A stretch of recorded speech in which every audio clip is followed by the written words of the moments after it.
the Oaks, a house in the country which I rented for the summer. As an author, I write tales of mystery and murder. But the things that happened in this house were far more fantastic than any story I've ever had published. I brought a staff of servants from my city apartment, and my maid Lizzie Allen, who had been with me nearly 20 years. Lizzie? Yes, Miss Cornelia. Is the car ready? It's at the door. Look, Miss Cornelia, them servants you brought from the apartment are talking about walking out on us. Really? Well, I know they don't like it here, but I didn't think it was that bad. Well, they've been hearing things about the killer that the police call the Bat and the murders that he committed here this past winter. Now people are saying that he's back again. Well, how can they be sure of that? Has he committed another crime? No, not yet, but that ain't saying that he won't. Here's something else. You've heard about the bats they have here. Animal bats, the kind that fly. Yes, yes. Look what it says in this magazine. This is a report from the State Health Department, and it says some of them bats is rabid. Well. And that ain't all. Now there's a rumor going around that it was the bat himself, the killer, I mean, that released the rabid bats in this neighborhood. Oh, that's ridiculous. Well, the housekeeper, the cook, the butler, and the upstairs maid don't think so. Well, I can't help what they think. If hysterical nonsense like that can scare them out of their good jobs, it's their loss, not mine. Come on, Lizzie, I've got to get to the bank.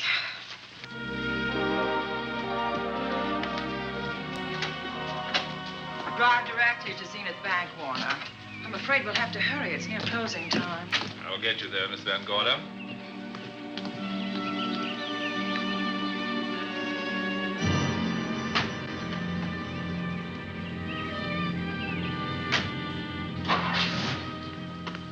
Thanks again. Miss Van Gorder. How do you do, Mr. Barry? How are you? I'm very well, thank you. You remember Lizzie Allen? Of course. Hello, Miss Allen. How do you do? So you're spending the summer with us again?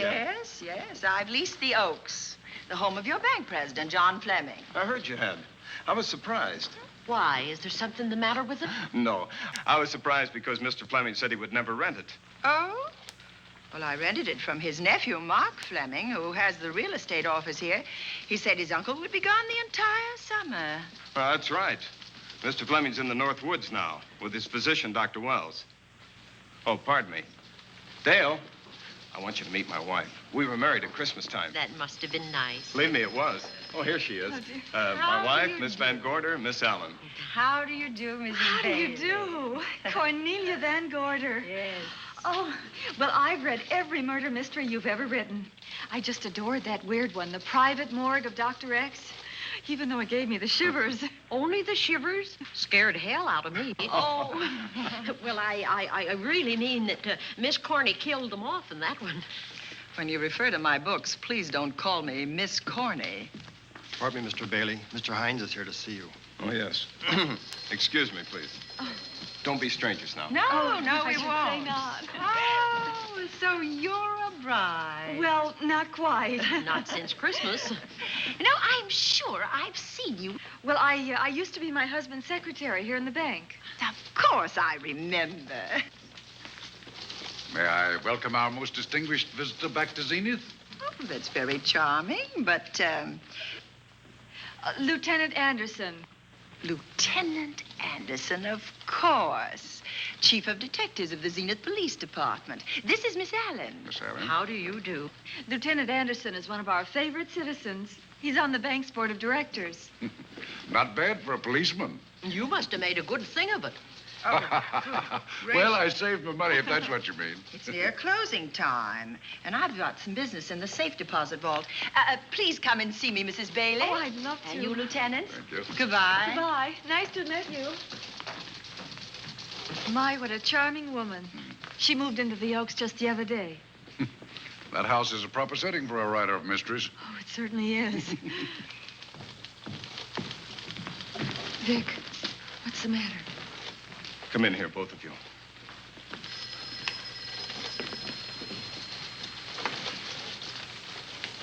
Andy, we're in trouble. Wendell Hines came in to pick up $350,000 worth of bonds that we were holding as collateral for a loan. They were kept in our special vault. Mr. Fleming and I are the only officers of the bank who have access to that vault. So? The Hines bonds are gone. That's not all. Other negotiable securities are missing. From what I can gather, short of a careful check, the bank has been looted of over $1 million worth of securities. You'll have to notify Fleming. I wish I could talk to him. Unfortunately, he and Dr. Wells are deep in the woods. They can't be reached by phone.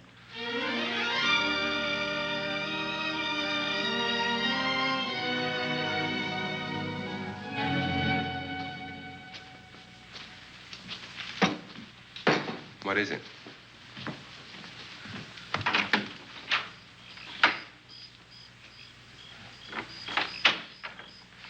I thought I heard someone on the path coming from the lake. Had an idea it might be that guide of ours. Oh, Sam won't show up until morning. It's a 20-mile canoe trip from here to civilization. 5 will get you 10. Sam has a message for me. I thought you told him at the bank not to bother you. I did, but they'll bother me.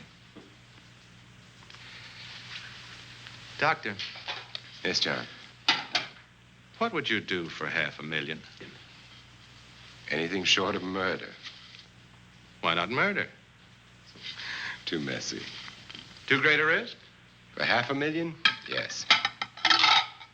I pinched $1 million from the bank. Well, I'm not kidding. I embezzled it. Not that I think you wouldn't do it if you thought you could get away with it. I got away with it. I'm not talking about currency. I took negotiable securities that could be converted into cash. I have the cash in 10s, 20s, and 100s. Well, I'm your doctor, not your lawyer. Why tell me this? You'll find out why. Who's going to take the blame for the robbery? Bailey, the cashier. They'll never suspect me.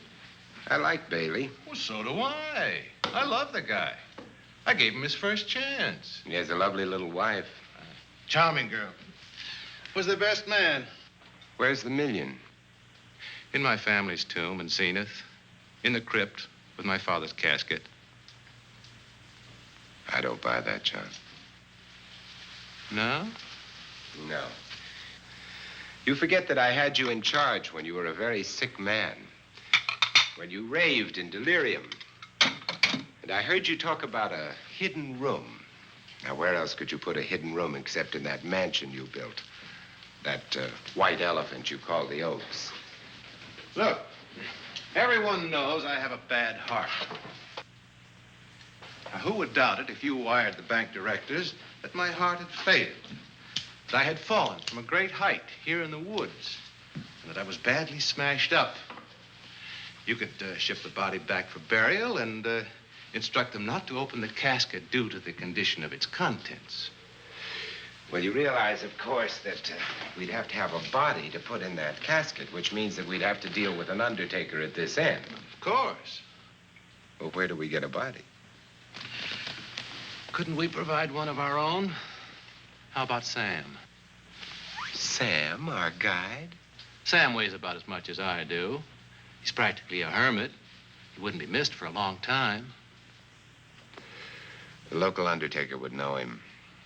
Not if we made him look as if he'd been in a serious accident. But if Bailey's going to take the blame, why do you have to do this? The jury might acquit him. In that case, I'd be a logical suspect. I could disappear, of course, but it's safer if they think I'm dead.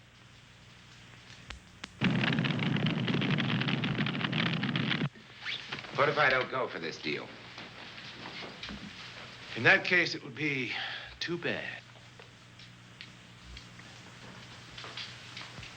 You mean you'd kill me?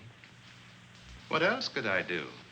Now that I've told you about the $1 million, I'd say you were shot in a hunting accident. Now, look, Doctor, if you can find another body instead of Sam's, it's all right with me. There's $500,000 in it for you. I'll do my best. I smell smoke. So do I. What's that noise?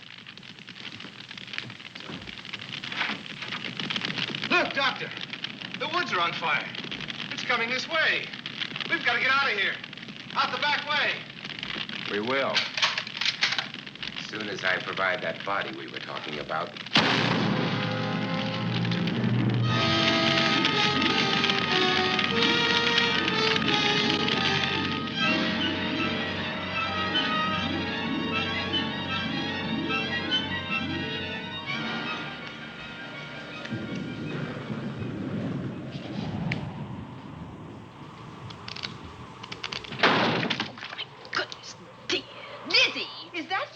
Yes, Miss Cornelia.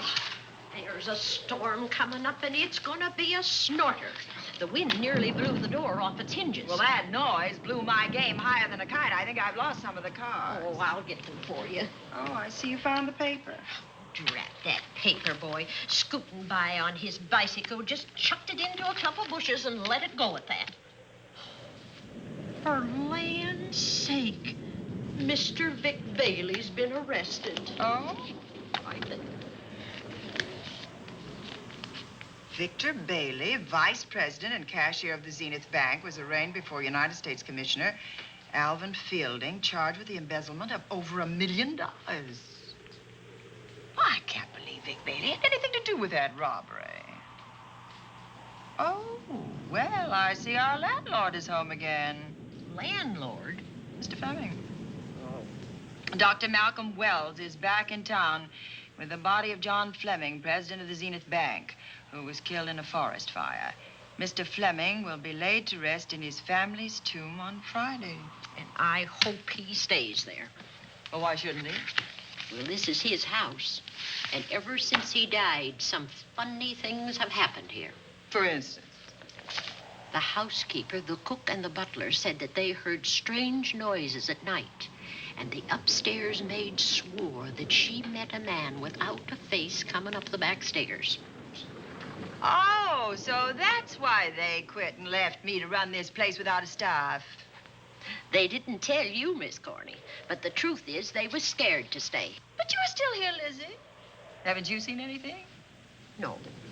No, and even if I had, I ain't afraid of ghosts. They're afraid of me. Honest, Miss Corney, a spiritualist told me once that ghosts was allergic to me.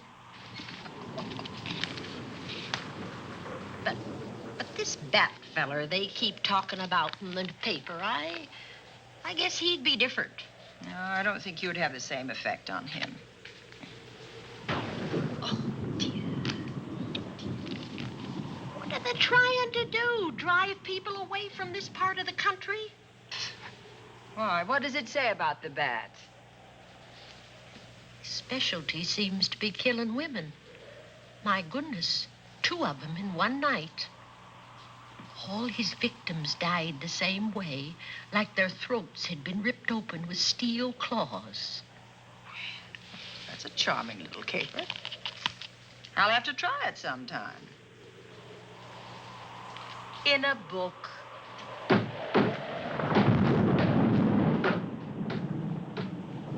That ain't nothing, just something bumping against the house.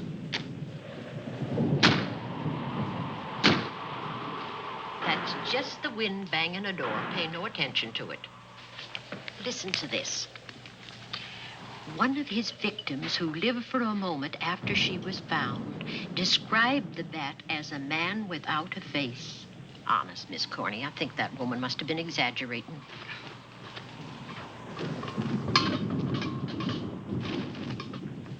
That's just that heavy tapestry at the top of the stairs. I know. I've heard it before on a windy night.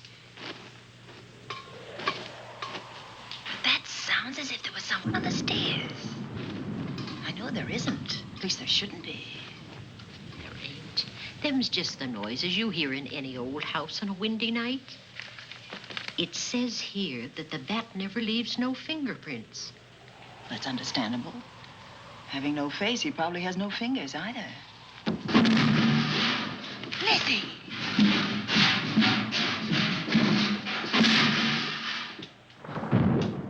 And that, I suppose, is the cat dropping its dentures. No, I don't think so. But I think it's something should be looked into.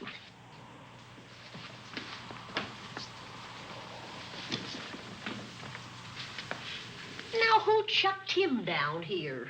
The wind, I hope. There must be a window open up there. No, Lizzie. Let him lay. Let him sleep it off. I hope the power lines don't go down, put the lights out. Now, we'll check the windows in the living room and draw the curtains, and then we'll go to bed. Yes, ma'am.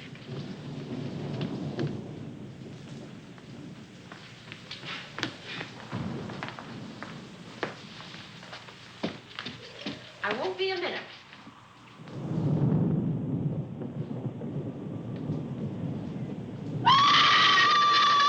Gordy! Oh! What is that? Oh, when I went to get the paper, I turned the latch off. I forgot to turn it on again. He's out there. He was coming in. He might have got you. Oh, but he didn't, and he's still out there, thanks to you. Now, you hurry now, and we'll call the police. No, I won't leave you, Miss Corney. Are you okay? Yes, ma'am, I'm okay. Okay.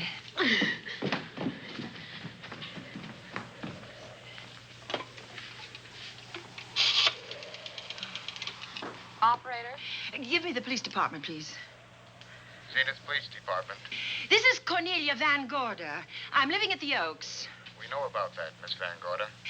Just a moment ago, a man tried to force his way into this house. You're not alone there, are you? What about your servants? Well, I have none except my chauffeur, and he's away. He won't be back until the morning. Now, there's only 2 of us here tonight, and we're going to lock ourselves in my room. Now, if any of your men see anything, will you have them call me? I'll send officers over there right away. Oh, thank you very much. Come on, Lizzie. We're going to sleep in my room.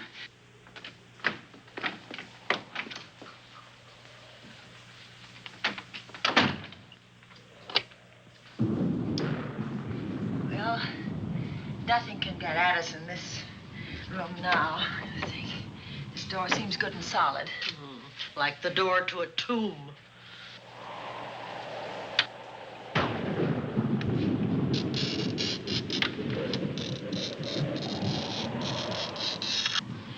I think that couch will be comfortable. There's some extra bedding, you know. Yes, ma'am. Closet.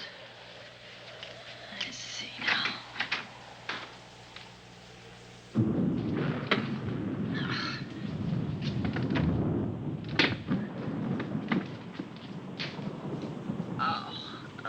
Huh?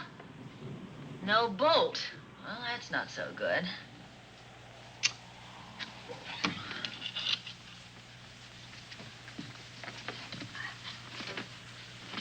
What's that for? That, my good woman, is a booby trap. If anybody tries to open this transom, this will be knocked off, and we'll hear it fall.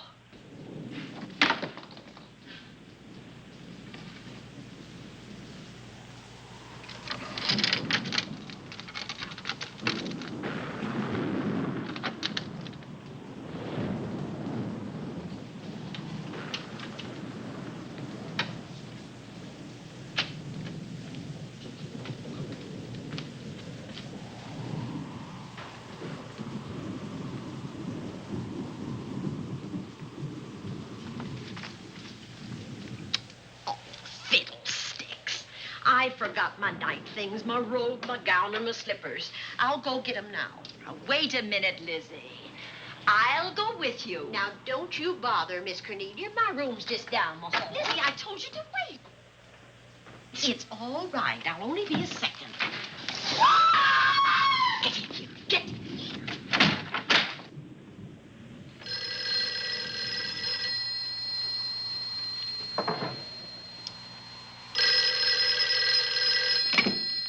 Yes? Miss Van Gorder, Yes? Zenith Police Department. There's a police car just outside your house, and the officers in it have reported that there's no sign of a prowler anywhere on the grounds. Well, the man's inside now. He's in the hall, just outside my bedroom. Have your men break through the kitchen door and search this place from top to bottom. Okay, Miss Van Gorder, sit tight. I will. I have a gun, and I know how to use it.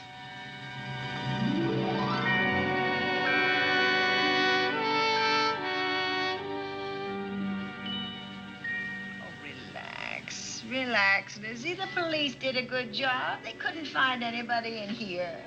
But we both saw him, Miss Cornelia. All right, so he got away. But there are men on guard outside, so just try and get some rest. There's nothing can get at us here.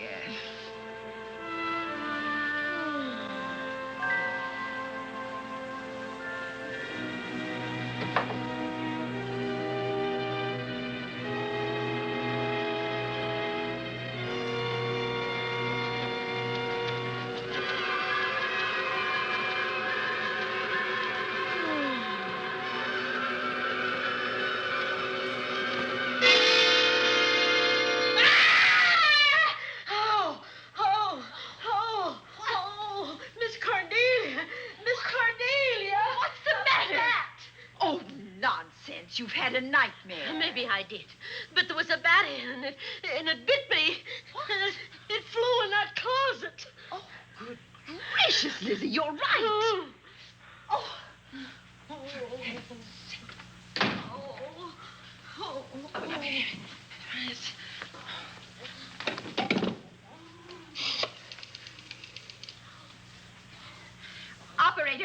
Operator, will you get me Dr. Malcolm Wells' office, please? No, I don't know his number, and I have no phone book up here, but this is an emergency. Will you connect me with his office, please? Oh, dear, I'm going to get the rabies. Hello? Hello? Dr. Wells' office? This is a call service. Dr. Wells is out at the moment, but if you'll give me your name and number, I'll try to locate him. Well, this is Miss Van Gorder of the Oaks. My maid has just been bitten by a bat that may be rabid, and she must have treatment as soon as possible. And I was told that Dr. Wells was the nearest physician. I'll try to find him for you, and if I can't, I'll send you another doctor. Oh, well, thank you very much. Oh, he's out on a case. Oh. Oh, I hope it's not a delivery. A baby, I mean. They can be terribly complicated. It never bothered me none. Oh, Lizzie, you never had a baby. Of course I didn't. That's why they never bothered me. Oh, does it hurt, huh? Little.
Dr. Wells?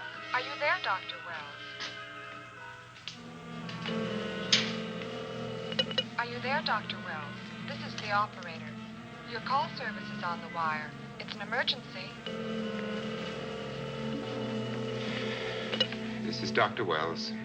This is your call service, Doctor. Oh, hello. I was just doing an experiment. I left the receiver off. That's what I thought, but I kept trying. Miss Van Gorder at the Oaks called and said that her maid had been bitten by a bat, and she's afraid it might be rabid. What? Oh, all right. Tell her I'll be right over there.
Who's there? Dr. Wells. Come in. Good evening. Oh, I'm so glad they found you, Doctor. Well, I reached my office shortly after you called. How is your maid? Is she in any pain? No, she doesn't seem to be. Did the bat get away? No, I believe it's still in my bedroom. Oh, good. I'll want to examine it. There you go, Miss Allen. Now you'll feel better? Doctor, have I got the rabies? Well, I can tell you better after I've examined the bat's brain under a microscope. That thing's got a brain? Oh, you'd be surprised. Well, where is it? I think the little darling is in that closet. Oh. You know, it's a pity you leased this house, Miss Van Gorder. Why a pity? Well, my dear lady, I don't want to alarm you, but... Oh, well, after tonight, nothing can alarm me. Yes, I understand. It must have been terrifying. So many unexplainable things have happened here. There's something about the place. Your servants must have sensed it when they walked out on you. An apprehension of disaster. Well, let's see. Aha! Yes. There he is. All right, now, take it easy. Nobody's going to hurt you. Quiet now. Quiet.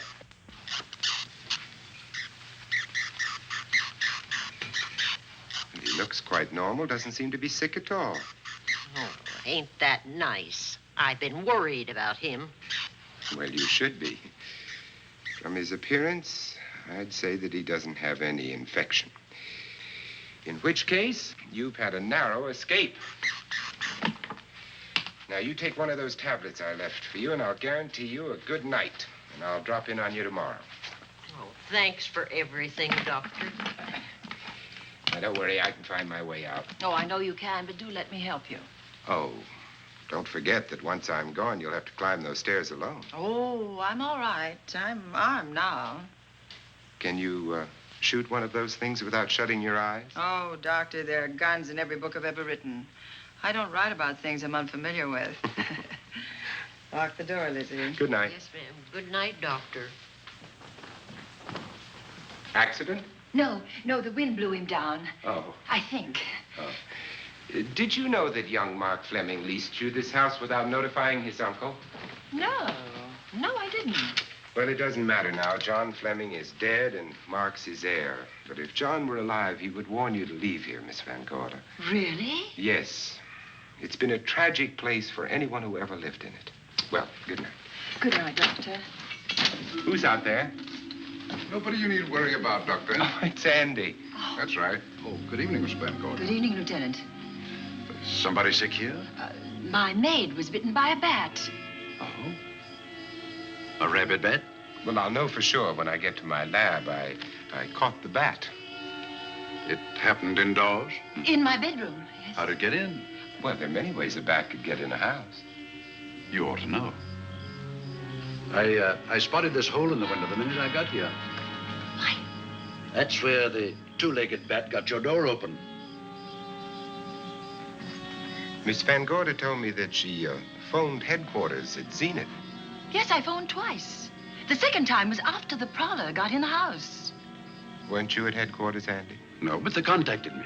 An officer came and searched the house from top to bottom, but they couldn't find the bat.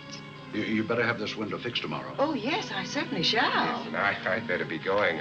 I'm due in surgery at 8 o'clock in the morning. Good night. Good night, Doctor. There will be a man patrolling the grounds all night, Miss Van Gorder. Oh, thank you. And nobody inside, Andy? Why should there be? Well, how do you know but what the bat is hiding somewhere in the house? I'm quite sure he isn't in the house, Doctor. Not now. Good night. Good night.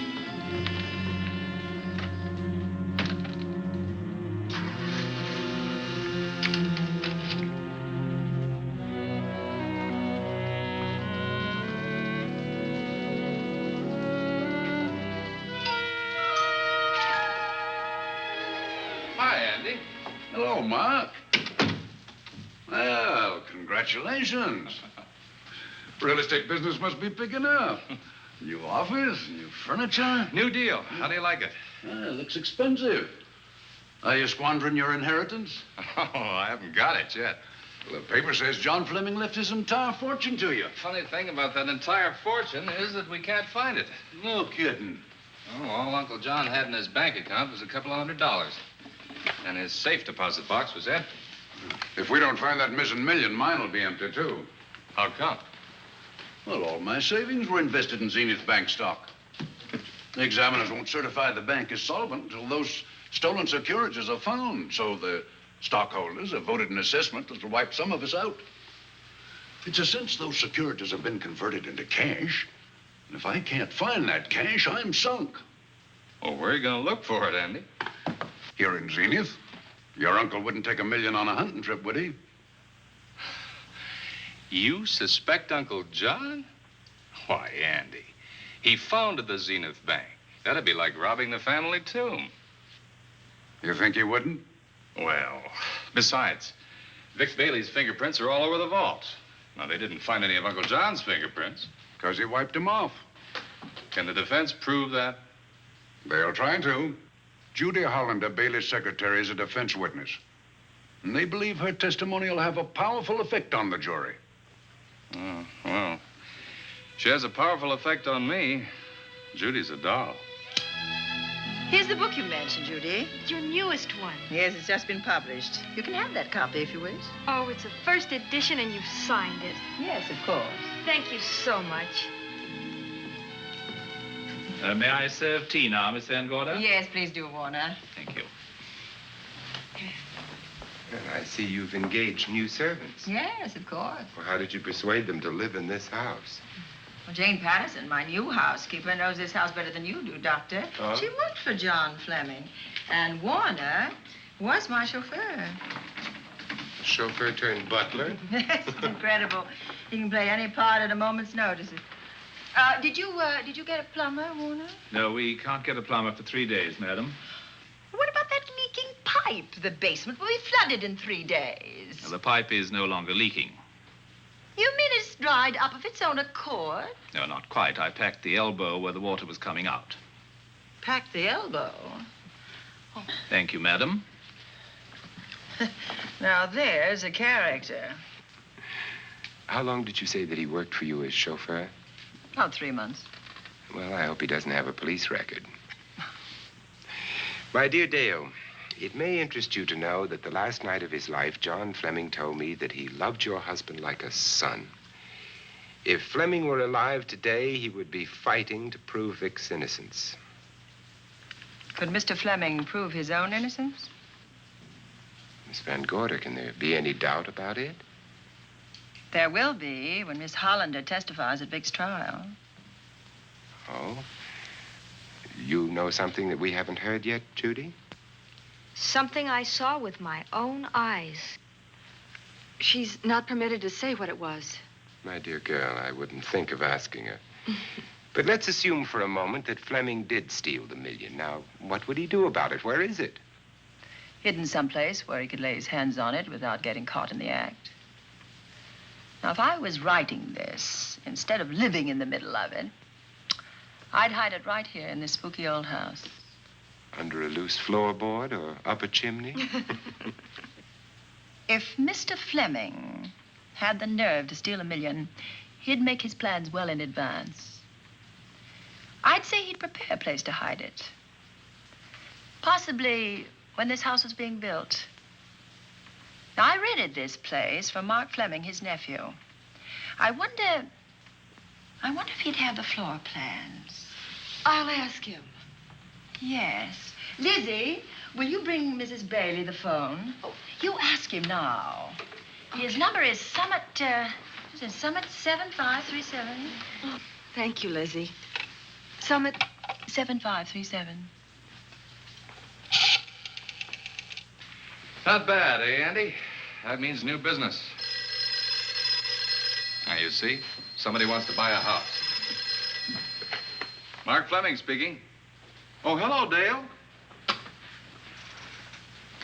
Well, hang on a minute, honey, while I see if I have him. It's Dale Bailey, all excited. Miss Van Gorder wants to know if I have the floor plans of the Oaks. Now, what would she want with the floor plans? Well, she suggested to me that your uncle might have hidden the bank loot there. Are the plans here? Well, they're somewhere in the house itself. Wait a minute, there is a place where Uncle Johnny might have kept those blueprints. What place? Well, I heard him talk about it a good many years ago. I can't be sure of the exact location. Anyway, I don't think the old boy had the guts to steal $1 million. But if I find those plans, I'll let you know, Andy. Hello, Dale. Look, honey, I haven't seen those plans since I was a kid, but I'll come over tonight and maybe we can find them. Thank you, Mark. We'll expect you. He seems to think they're here in the house somewhere. He's coming over tonight. Well, that's good. Dale and Judy are my house guests for the weekend. Would you like to have dinner with us tonight? Oh, no, thank you. I couldn't. I still have a few calls to make. You know, if Judy's testimony is going to clear Vic Bailey and implicate John Fleming, others may get the idea that there's buried treasure in this house. Don't even mention your testimony until you're actually on the stand. Oh, I won't. That's a smart girl, Judy, and a very lovely girl. Well, good afternoon, ladies. Goodbye, Doctor. Dr. Wells. Come on, girls, let's go.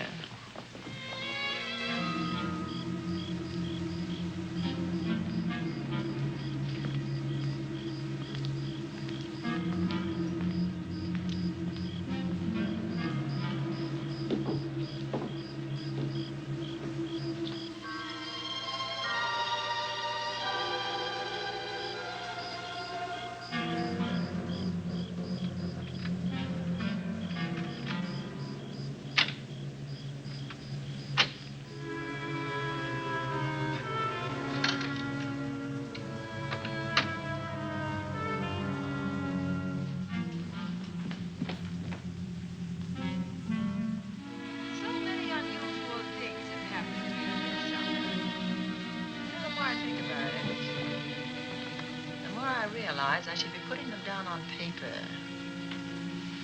Weren't you your husband's secretary, Dale? Yes, I was. Do you take shorthand? Mm-hmm. Well, my dear, if you'd like to have your mind occupied, I want you to work with me while I write the story of this fantastic criminal, the Bat.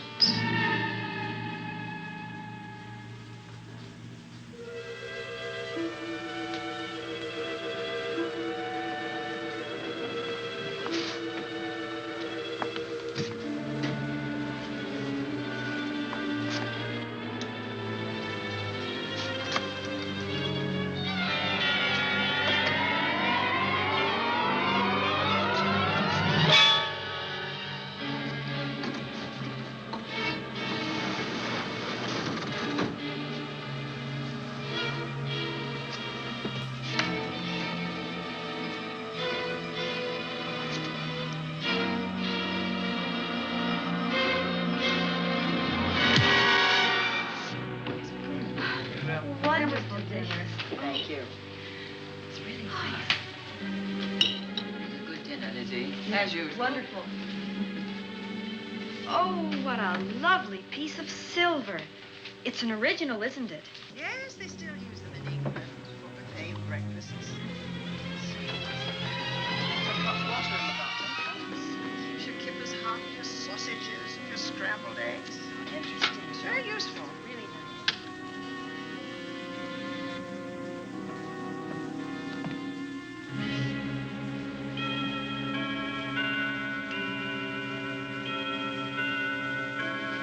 That clock hasn't struck the hour in the last 10 years, if I'm to believe what Mark Fleming told me. Why is it angled away from the wall like that? I don't know. Somebody must have moved it. Lizzie, very likely when she was dusting. Wait a minute. Did you know there's a door in this paneling? No, I didn't.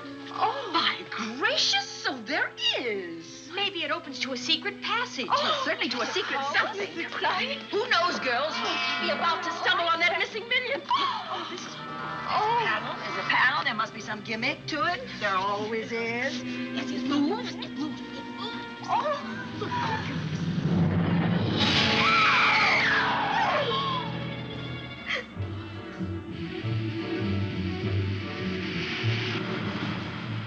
Calling car 11. Calling car 11. Proceed to the Oaks in Zenith Township immediately. A homicide has been reported. Okay. Proceeding to the Oaks. Notify the county coroner, Dr. Wells. Tell him to come to the Oaks at once.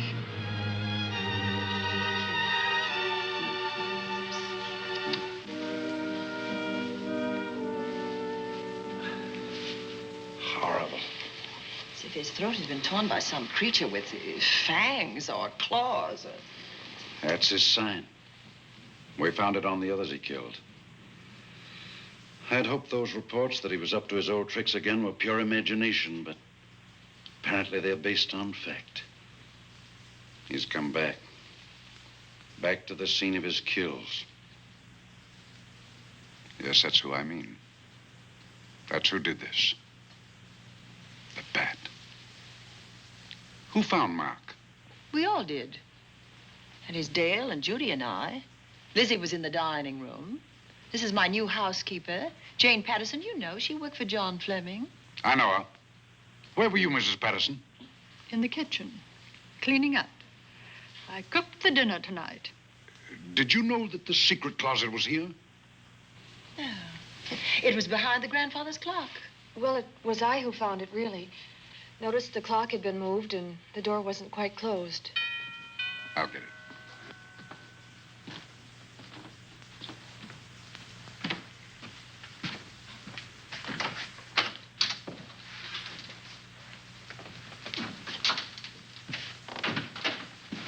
Who is it?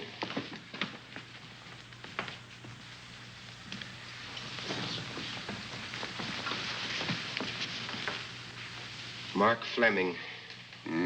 As coroner, you saw the same wounds on the others. How long's he been dead? Oh, I'd say about a half an hour. Do you believe it was the bat? That's a bat's trademark. Perhaps he's still in the house. That's possible. Why should he be? Because he's looking for something, and like you, he believes it's here. And he's a persistent killer. I would advise you to get out of this house as quickly as possible, notwithstanding our expert police protection. Have you called the morgue? They're on their way here. Oh, good. I want to examine the body before they get here. May we take it into another room? Yes, to the sunroom in the back. Thank you. Give me a hand. Excuse me.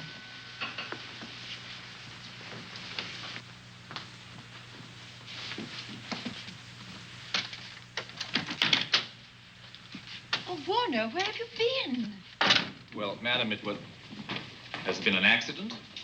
There's been a murder. Mark Fleming, the young man from whom I leased this place, was killed here tonight. They know who did it? Well, they believe it was the bat. I'm sorry I had to use the front door, Miss Van Gorder, but I forgot my keys, and when I rang the bell at the kitchen door, there was no response. Oh, this is Warner, Lieutenant. He's my butler. He was my chauffeur. Why'd you promote him? But it's very difficult to find a butler. They don't like service in the country. Have you been a butler before? I've served in many capacities, sir, but this was my night off, and I forgot my keys. I heard that part. What time did you leave the house tonight? Oh, about 6:30. I had dinner at Wiley's Roadhouse. Can you prove where you spent the rest of the evening? I can try. Try hard. And don't leave the house. I'll get to you later. Very good, sir. I shall be in my room, Miss Van Gorder, if you need me. Yes, Warner. Surely you don't think he's... Warren and I have met before. I can't recall where or when, but I will.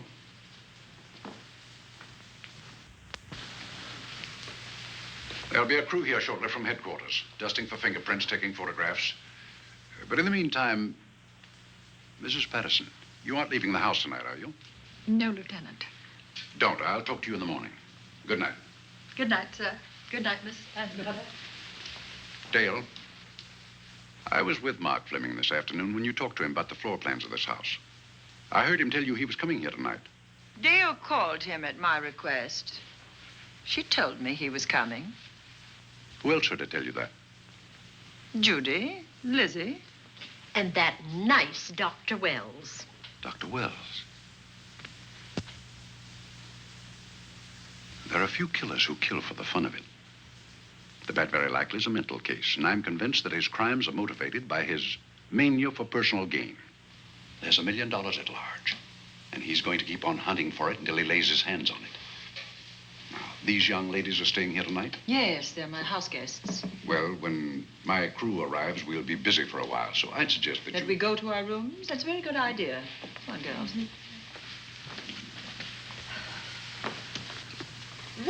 police guard for this house tonight, Lieutenant. You've got one. I'm going to cover this place tonight from the attic to the basement. If the bat makes another call, I'll have a little surprise for him. Who is he? Have you any idea?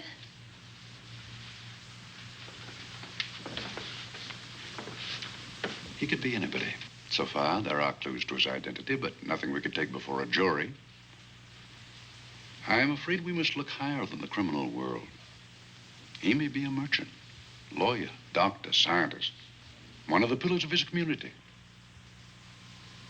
Ladies, lock your doors tonight. Stay behind them. I promise you you'll be safe. Good night. Good night, Lieutenant. Good night.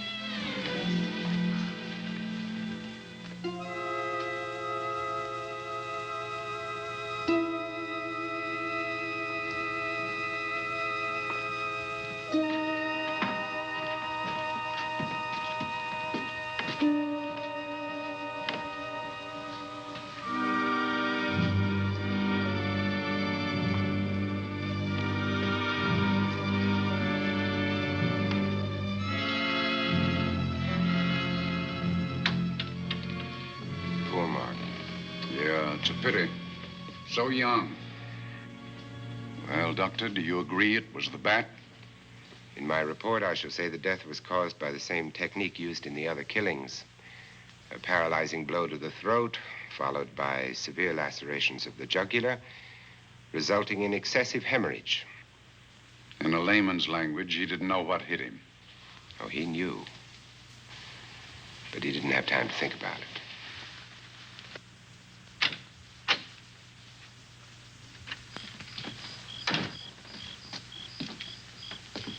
Staying here tonight, Andy? Well, until I check the doors and windows, but I'll be back bright and early in the morning. Neither snow, nor rain, nor heat, nor gloom of night stays these couriers from the swift completion of their appointed rounds. A lot of people are due for a shock when I close this case. Yes, I'm sure they are. Good night, Andy. Don't get hurt. Good night, Doctor.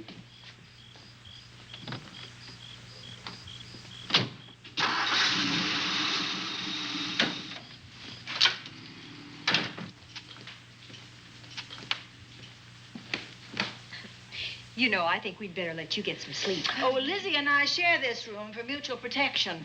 You know, one night, a storm blew the wires down, put the lights out, and I went out the next day and bought a half a dozen of these things. You better take one with you, Dale. Oh, thank you. We'll go across the hall now. Are you sure there's nothing else you need? Oh, no. Quite sure. We'll be all right. Well, if anything bothers you, you just sing out, and 2 strong women will come to your rescue. Oh, nothing will bother us. Not with Andy on the job. No. Well, good night. Good night, Miss Van Gorder. See you in the Don't worry. Everything will be all right. We won't. Good night. Good night.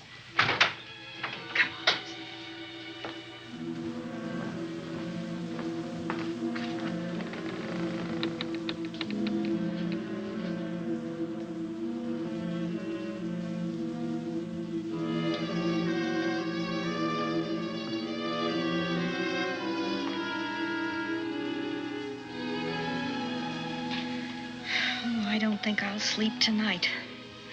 Me neither. All I can see is poor Mark Fleming staring at us. I thought that when people died, their eyes closed, as in sleep. Don't think about it. I'll bet you're thinking about it.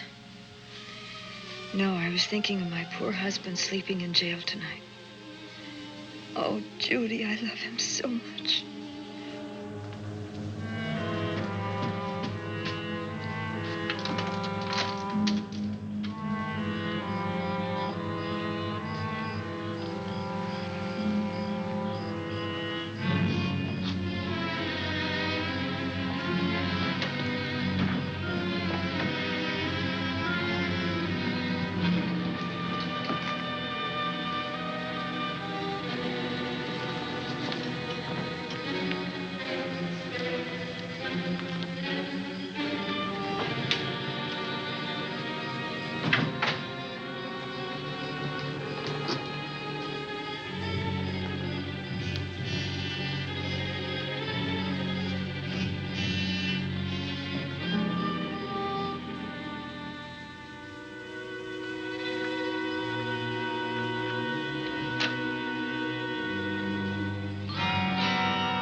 don't know.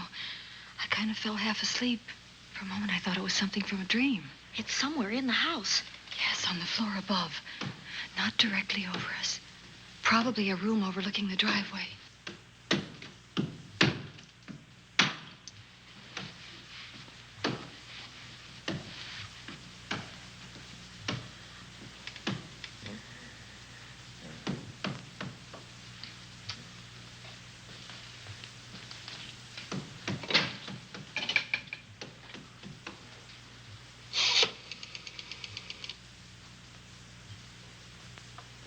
Should we call Miss Van Gorder? She'll hear it. How can she help but hear it? Oh, besides, we don't want her to think we're a couple of hysterical women. Well, I'm about to become one. Oh, I dear. had it for one night. Dale, you're not going out in that hall. I want to know what's happening up there. But Lieutenant Anderson said if we stayed behind our locked doors, we'd be safe. Vic isn't safe locked up in that jail. Suppose that stolen money is in this house. Mark Fleming seemed to think it was. Maybe that's what somebody's looking for. Oh, for heaven's sake, don't you hear that awful noise up there? Now, Lizzie, you've just got to stay awake. The house phone and the outside phone wires have been cut, and we can't get help. Where's that policeman? Oh, I don't know. Something must have happened to him. Now, go on, get on your robe. Oh, Dale, please don't go up there. I've got to. Think what it could mean to Vic. Now, you stay here. Oh, no. If you go, I go.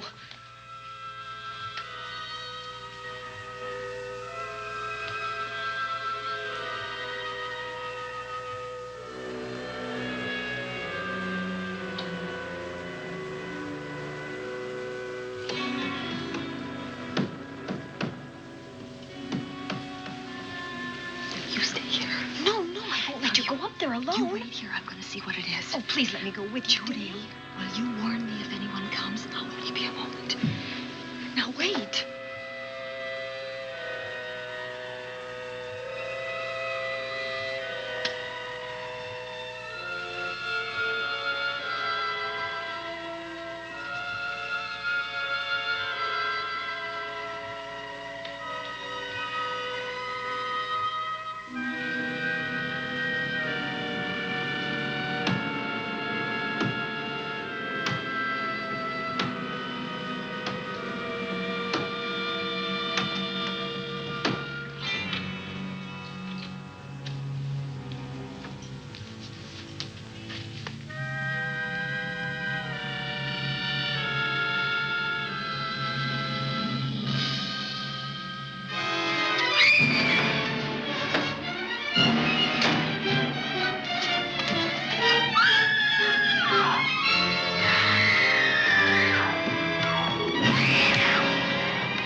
Give her to me. I'll look after her.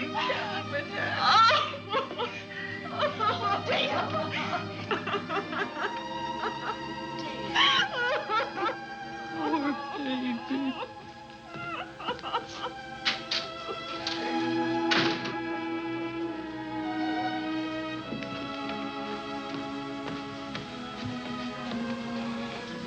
Judy.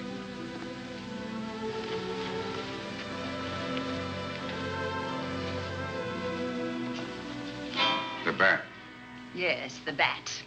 He caught her at the head of the stairs. We saw him rushing down the stairs as we came out of the room. I hurled that after him. I hit him, I believe. I'm going to cover this place from attic to basement, you said. Well, what were you covering when that poor child was murdered? Where were you? I saw a man outside in the grounds. I went out there and hunted him. I heard him in among the trees, and so I followed the sound of him as far as the brook down near the back road. And then I lost him. I'd rather give my own life than have this happen to Judy. But I told you to stay in your rooms and lock your doors and stay there. What was she doing at the head of those stairs? That was my fault. They heard a strange noise. Heavy pounding in one of the rooms on the 3rd floor. We all heard it. I wanted to see what it was. Judy, I wish she wouldn't let me go out by myself. I made her stay on the balcony. What about your new butler? Oh, well, he's in his room, I suppose. Oh, Mrs. Patterson. Oh, yes. Did you know what happened here? No, sir, but I heard the screams. I went to call Warner. We have rooms on the same floor, but he wasn't in his room. His bed hasn't been slept in. If Mrs. Patterson heard the screams, Warner could certainly hear them. You're quite right, sir. I heard them. Oh, you did? And where were you? Outside in the grounds. Miss Holland has been murdered. No.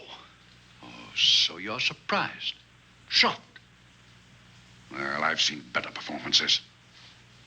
I remember you now. Your name's not Warner. I've got a circular in my office with your picture on it. The Chicago police not so long ago were hunting for you in connection with the robbery. You're right again, sir. And they found me and they tried me and I proved my innocence and I was acquitted. That could have been a lucky break. Where were you when this child was killed? I told you before, sir. Outside. What were you doing there? I was following you.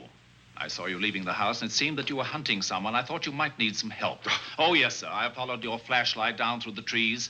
Then it disappeared. And then suddenly, as I was staring out into the darkness, I was struck by something on the back of the head. The next thing I knew, I was lying on the ground. I realized I'd been knocked out. I wish you had been knocked out. But then we'd have found you with your mask still on your face. You were hit here in this house with this poker as you were rushing down those stairs after that child was killed. Oh, no, sir. You can't pin this on me. I'm not the bat. I've never killed. I couldn't kill. I won't take the rap for this.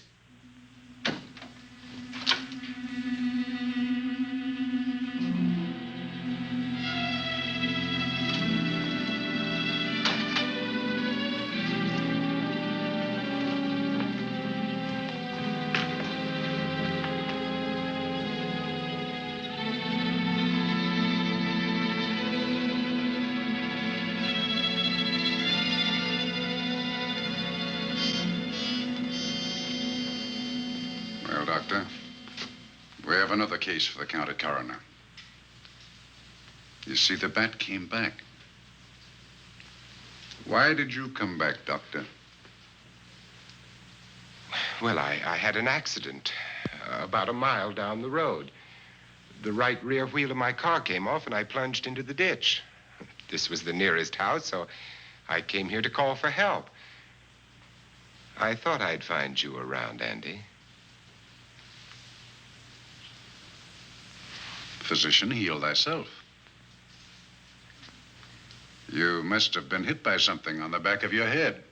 I told you I had an accident. So you did, Doctor. So you did. I could be wrong. But maybe I'm not. We shall see. All right, dear, let's start a new chapter. For days, the murders held the headlines. Lieutenant Anderson grilled us and ransacked the house from top to bottom. Warner was not placed under arrest, but his every move was watched. At night, except for a detective on guard in the house, the police and the reporters left us alone. And on one of those nights, without telling Lizzie or anyone else, I pursued a secret investigation of my own.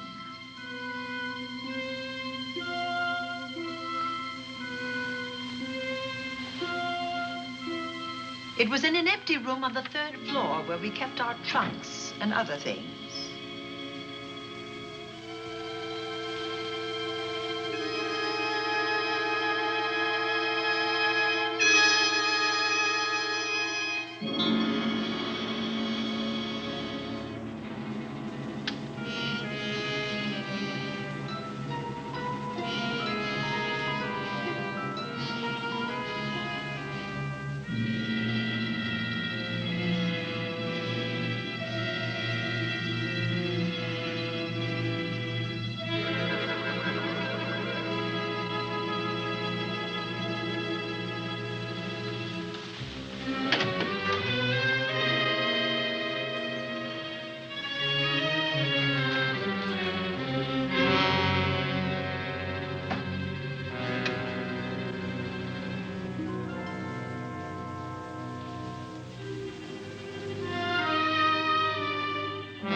Put him up, Pat.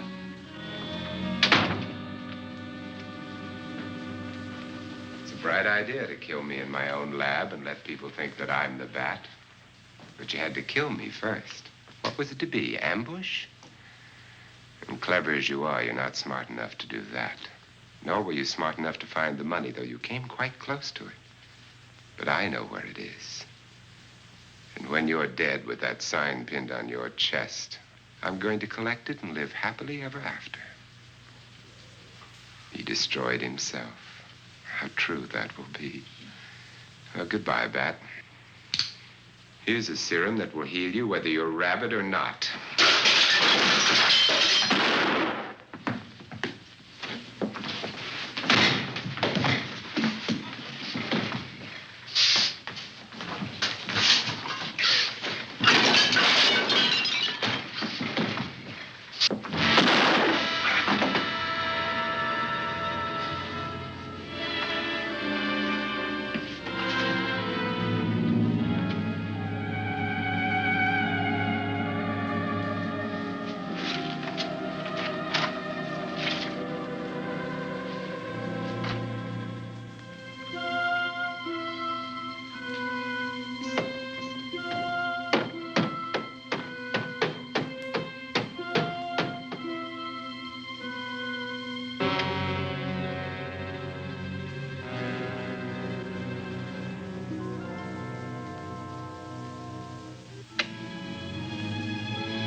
Something's wrong.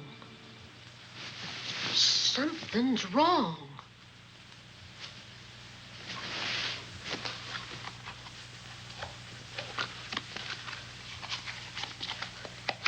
Miss Cornelia.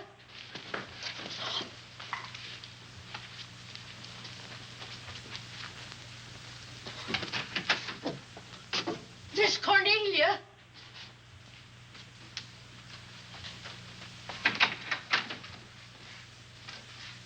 Now, where would she be going at this time of night?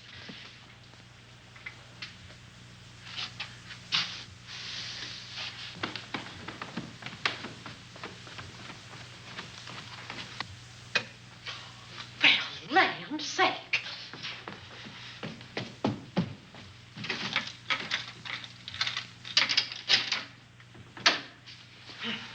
I never. Oh. Mr. Davenport. Mr. Davenport. Oh, a fine thing. The door unbolted, the chain off, and you asleep on the job. Wait till Lieutenant Anderson hears about this. Come on, wake up. What's the matter with you? I don't know. My head hurts. My whole body's numb. Here, take a sip of this.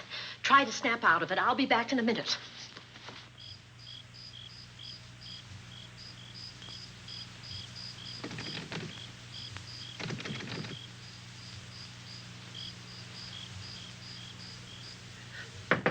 Hurry, will you? It's Lizzie. I'm terribly worried. I can't find Miss Cornelia anywhere, and something's happened to the policeman. I don't know what. Get Warner. Bring him to the drawing room. Tell him we need him.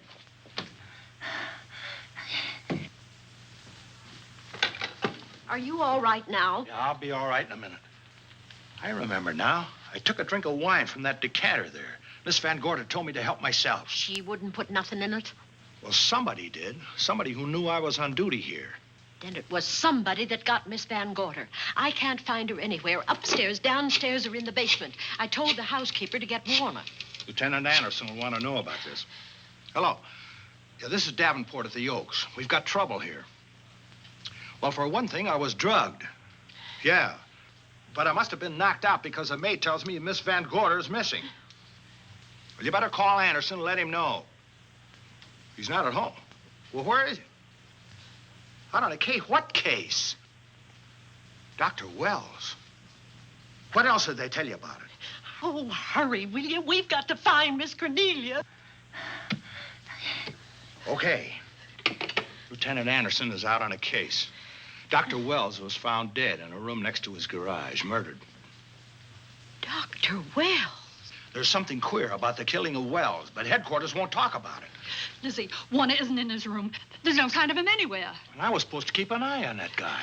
Where's Miss Cornelia? That's what I want to know. Wait a minute. Didn't you say that the chain and the bolt were off of the front door? I certainly did. Well, maybe Miss Van Gorder went outside. Oh, she never would. We better look. I can't breathe. There's no air.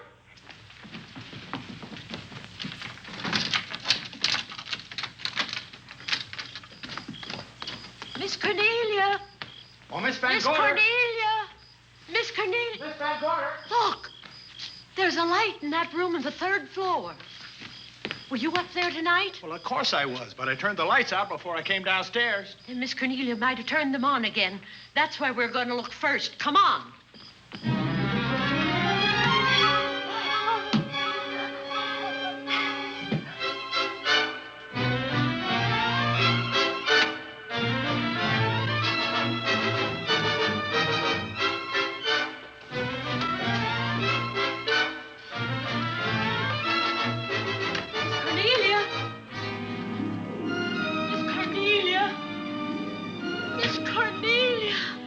Yes, Lizzie. I'm here. Right here. Come to the mantelpiece. Here we are, Miss Van Gorder. What do we do now? Over the mantel, there are 5 panels. Strike it with your hand.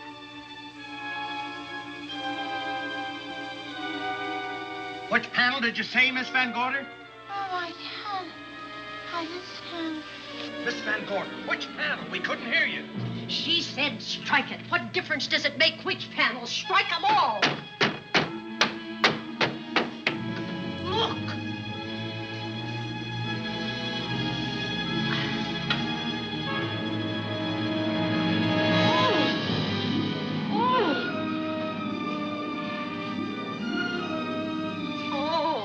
It's all right now. It's all right, dear. Lizzie's here.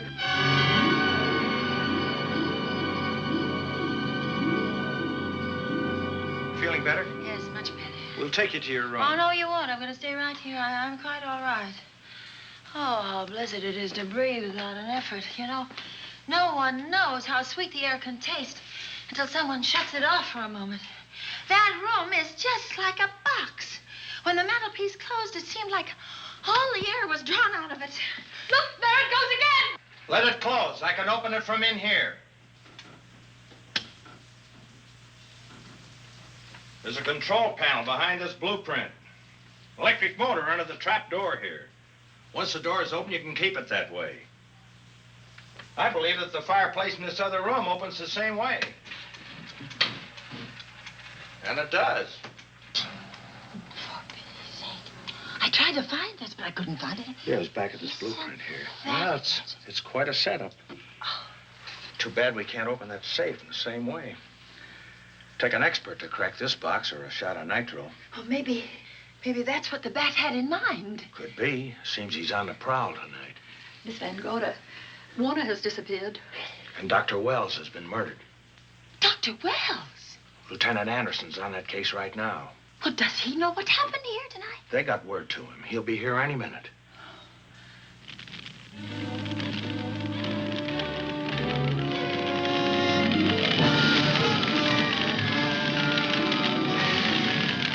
What's that noise? Miss Van Gorder, the garage is on fire. Scott, look at that. Lizzie, put that light out in the other room. Now, where are you going? To report the fire. Well, you just stay right here. Miss Van, go to the garage. Well, let it burn. You watch the stair. Can't you see that fire was set to get us out of the house? Out of the house? Were you talking about the... Yes, I'm talking about the bat. Now that the lights are out, he'll think his trick has worked, and we've gone. He'll be here any minute. Well, so will Lieutenant Anderson. I hope so, but the bat will be here first. And he'll kill again if we're in his way. We've got to be as clever as he is.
But you'll be safer downstairs. I'll take care of you. Well, the others can go, but I'm going to stay right here.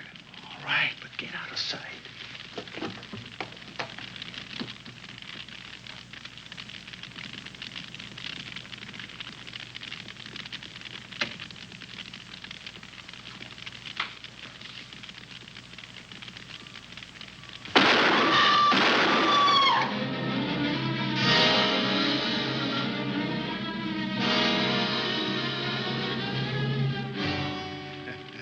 Let's face it, ladies, and get it over with. Others have seen my face before they died, but I'll have to deny you that pleasure. This would make a good scene for your book, Miss Van Gorder, but I'm afraid you'll never write it.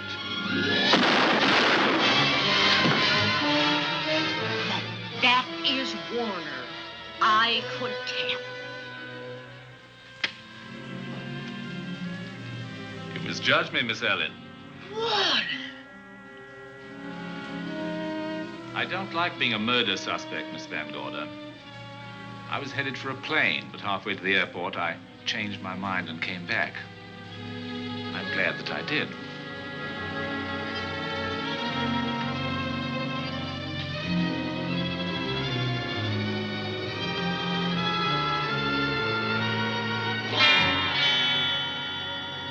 Why, it's Lieutenant Anderson.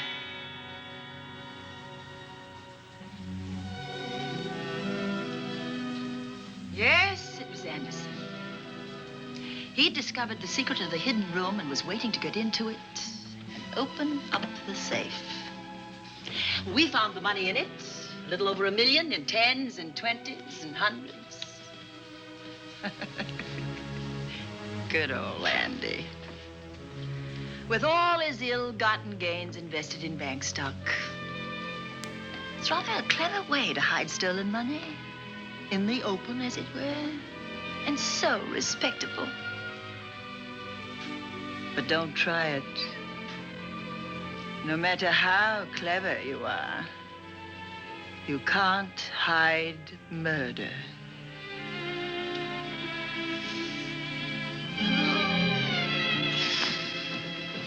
Well, that's it, Dale.